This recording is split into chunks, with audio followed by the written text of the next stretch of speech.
Stress, when the body doesn't know how to switch off. Have you ever felt your heart race before an important meeting, or that knot in your stomach when something goes wrong? That's stress in action. But before blaming stress for everything, we need to understand something. It's not the villain of the story.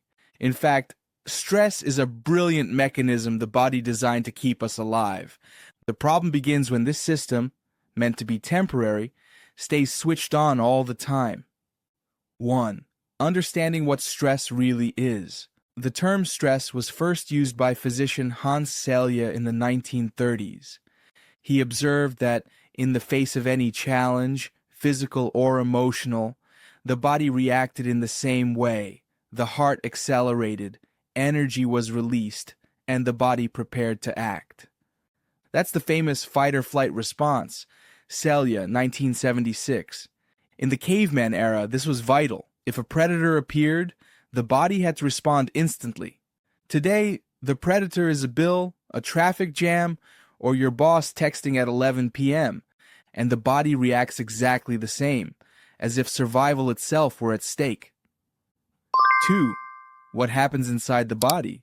When we perceive a threat, the brain activates a structure called the hypothalamus, which sends signals to the adrenal glands located above the kidneys. These glands release adrenaline and cortisol, the key stress hormones. Sapolsky, 2004. Adrenaline is the instant fuel. It speeds up the heart, opens the lungs, and directs blood to the muscles. Cortisol is a strategist. It releases stored energy and keeps the body on alert. If the danger passes, the body relaxes. But if the danger doesn't, or is constant, these hormones keep circulating. And that's when adaptation turns into deterioration. 3. When stress becomes chronic. Excess cortisol disrupts nearly every system in the body. McEwen, 2007. The heart overworks, blood vessels stiffen, and blood pressure rises. The gut loses rhythm, and digestion becomes chaotic. That butterflies in the stomach feeling can evolve into irritable bowel syndrome. APA, 2023. Over time, chronic stress weakens the immune system.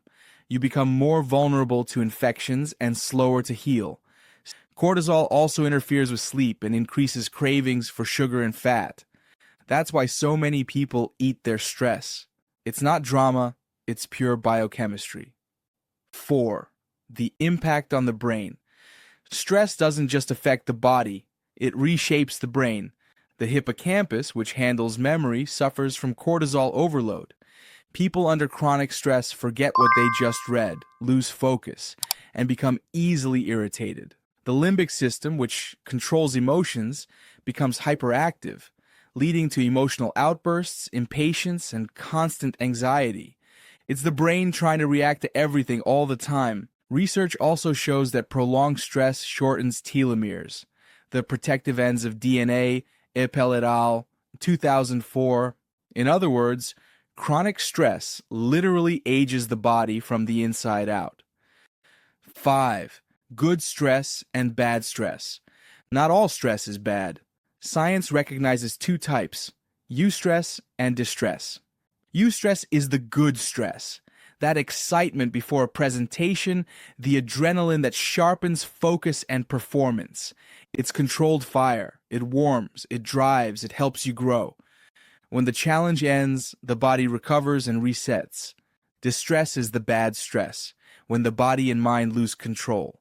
It's constant, exhausting, and corrosive. The body lives in permanent alert with no chance to recover. The difference between the two comes down to 3 factors. Duration, eustress is short-term, distress is ongoing. Control, eustress appears when you feel capable of acting, distress when you feel powerless. Meaning, eustress comes from purpose. Distress comes from pressure without meaning. Good stress helps us grow. Bad stress makes us sick. Think of it as a curve. At the base is apathy, too little stimulation. In the middle lies eustress, focus, motivation, productivity. At the top is distress, overload, breakdown, burnout. Knowing where you are on that curve is one of the keys to modern mental health. 6. How the body returns to balance. Here's the practical part. The body has a natural brake system, the parasympathetic nervous system. It's responsible for resting, digesting, and restoring, and there are simple ways to activate it. Mindful breathing, slow, deep breaths, reduce heart rate and cortisol. Physical activity burns excess adrenaline and releases endorphins, the feel-good hormones. Quality sleep, the brain cleans out chemical stress residue during sleep. Social connection, emotional support, and genuine conversations lower inflammation and balance hormones. Purpose, having a why, transforms pressure into motivation. The brain interprets challenges as manageable, and stress response decreases. These aren't luxuries. They're biology applied to survival. The body doesn't want to eliminate stress. It wants to return to balance. 7. Stress in modern life. Stress is part of modern life. We can't avoid it, but we can learn to regulate it. Think of stress as fire. In small doses, it cooks your food. In excess, it burns your home. The key is recognizing the signs, adjusting your rhythm, and not letting your body live in permanent alert. Managing stress isn't luxury. It's mental and biological hygiene. As Stanford neuroscientist Robert Sapolsky said, wild animals feel stress only when they're in danger. Humans can feel stress just by thinking about danger. Our challenge is to retrain the mind, turn worry into action, tension into pause, and allow the body to rest from a mind that never stops. 8. The art of regulating the fire. Stress is like fire, essential for giving life, dangerous when it spreads too far. The difference isn't in the flame, it's in who learns to control it. The secret is rhythm, between challenge and rest, between doing and pausing. Living well isn't about eliminating stress. It's about learning to dance with it. Caring for stress means caring for the body, the mind, and the meaning of life. Most people only notice stress when the body is already at its limit. But stress rarely starts explosively. It begins with small signs. An unexplained fatigue, light, restless sleep, irritation that comes out of nowhere, subtle signals that the body is asking for balance, and the mind isn't listening. We live in an age that has normalized excess. Sleeping little became a badge of productivity. Being always available is treated as a virtue. And taking a break, which should be a biological right, has almost become a luxury. But the truth is simple. No one functions well in constant alert. Even the best engines need time to cool down. Pause isn't the opposite of productivity. It fuels it. A rested body thinks better, a calm mind sees more clearly, and a heart in its natural rhythm makes wiser decisions. Caring for stress is an act of respect for your own rhythm. It's understanding that life moves in cycles, and that too much force breaks what it should build. The body wasn't made to live in tension all the time. It was made to react, resolve, and then recover.